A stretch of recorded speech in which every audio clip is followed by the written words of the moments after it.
Hey, this is America Starting 5. I'm supposed to be in Georgia, I'm supposed to be in New Hampshire, I'm supposed to be in Ohio and lots of other places.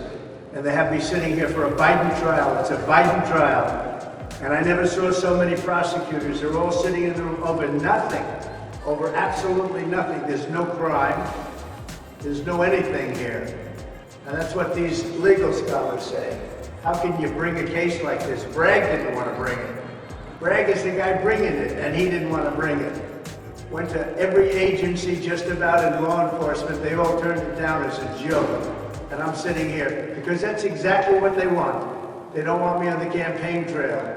But it's a real disgrace, and the whole world is watching. It's a disgrace to New York. Well, there's no doubt about it. You think about who the hell is D.A. Bragg? I mean, he has become the poster child of injustice, lawlessness, and chaos. Except for one person. The only person he wants to lock up is Donald Trump. This is the picture of election interference. I can't think of a better person to be on the poster of election interference than D.A. Bragg. Well, let me just say this. This is an example of what happened the left does not teach and understand our history. It is American DNA. We do not like injustice. And I don't care what race it is. You see why people now coming behind Trump, Black, Hispanic, Jewish, it doesn't matter. We don't like injustice. We don't like bullying, and that we're seeing this full hand. And American people are going to stand up for it. Stand up for it, for sure. Look, I think this is a travesty of the justice system, especially for the state of New York. And I'm a former New Yorker, born and raised Brooklyn, New York. And I got to tell you, it's disgusting to see what they've done. The way that Letitia James and Alvin Bragg, I know we focus on Alvin Bragg because of the case, but Letitia James doesn't get a pass either. Yeah. What they've done to the legal system in New York just to get Trump is destructive of the entire legal system of New York, because now you got business owners in New York. The high-level guys are like, I don't want to do business here, because now that you've opened up Pandora's box using trumped-up charges, no pun intended, well, actually the pun is intended, using trumped-up charges to go after him, we can get some other knucklehead prosecutor who might do it to us because they have an axe to grind, or they're trying to make their name bigger in lights, or they're trying to run for a higher office. This is a tragedy for the city. Absolute tragedy. Think about it, guys. We're hearing the word lawfare now. Many of us for the first time. We realize this administration is about chaos. If there's a place to give chaos internationally at the border, in our courtrooms, these guys are doing it because they don't believe in law and order. They will break anything to make sure they get their power, and that's what we're seeing. I believe what President Trump told me that one day was that the judge's daughter has raised over $80 million for Democrats, from Adam Schiff beyond. And the goal she has is $250 million for the Democrat Party, and he's gonna get a fair trial in a place, Manhattan, where 92% of the people are Democrats. How are you gonna have a jury of your peers if you can't find anyone who likes you? All you need is one. You just gotta have one juror to say, this is some bull jive. Yeah. And I'm not gonna be a part of it.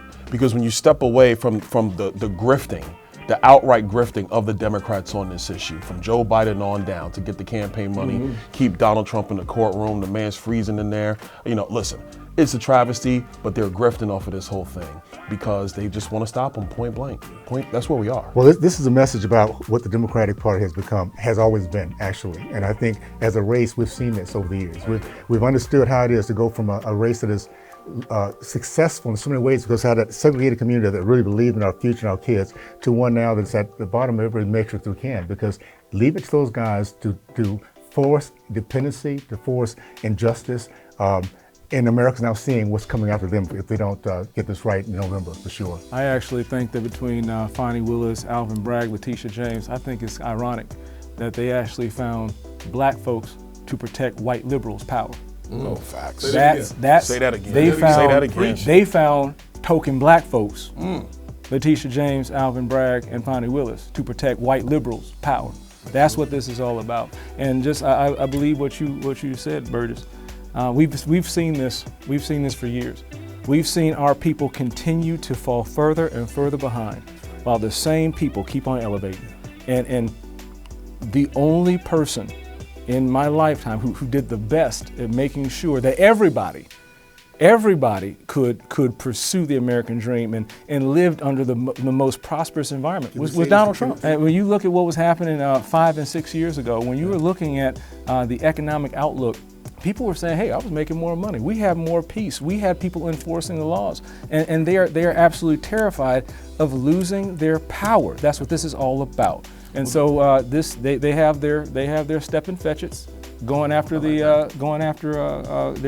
number one adversary. You got to call it what it is. The American people. You got to call it what it is. The good news is a gag order can't stop Trump.